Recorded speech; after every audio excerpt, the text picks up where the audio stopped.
புதன். அப்போ அதில் புதன் வக்கரமாக இருந்துச்சுன்னா ரொம்ப டெப்த்தாக வந்து ஒரு அனாலிசிஸ் பண்ணுவார் எந்த ஒரு விஷயத்தையும். நீங்கள் சொல்கிறத வந்து அப்படியே கேட்க மாட்டார். அவர் வந்து ஆழ்ந்த சிந்தனையில் வந்து யோசிப்பார். இப்படி ஒவ்வொரு கிரகம் வக்கரமாகும் போது எந்த கிரகம் வக்கரமாகுதோ அந்த கிரகம் வந்து பிடிவாத தன்மையை உருவாக்கும். அடுத்து ரெண்டாவது வந்து ஃபோக்கஸ் அதிகமாக இருக்கும். ஃபோக்கஸ்னால் ஈடுபாடு வந்து அதிகமாக இருக்கும். இப்போ உதாரணத்துக்கு பார்த்தீங்கன்னா உங்களுக்கு வந்து ஒரு புஸ்தகம் படிக்க சொன்னால் ஒரு மணி நேரம் படிச்சுட்டு தூங்கிடுவீங்க.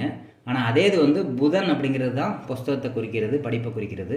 அப்போ நார்மல் புதன் இருந்துச்சு அப்படின்னா அவங்க நல்லா படிப்பாங்கன்னு சொல்லலாம், மார்க் எடுப்பாங்கன்னு சொல்லலாம். ஆனால் புதன் வக்கரமாக இருந்தது அப்படின்னா அவங்க படிக்கிறது பார்த்தீங்க அப்படின்னா எவ்வளோ நேரம் படித்தாலும் டயர்டாக மாட்டாங்க. ஒரு 20 மணி நேரம் படிக்க சொன்னாலும் படிப்பாங்க. ஒரு விஷயத்தில் வந்து எவ்வளோ நேரம் ஃபோக்கஸ் பண்ண சொன்னாலும் ஃபோக்கஸ் பண்ணுவாங்க. இப்போ சுக்கிரன் வக்கரம் ஆயிடுச்சுன்னு வச்சுக்கோங்களேன், ஒருத்தர் ஜாதகத்தில் அவர் ஒய்ஃப் மேலே வந்து அதீதமான ஈடுபாடு இருக்கும், அதீதமான ஃபோக்கஸ் இருக்கும். அவர் ஒய்ஃபை பற்றியே எப்பயுமே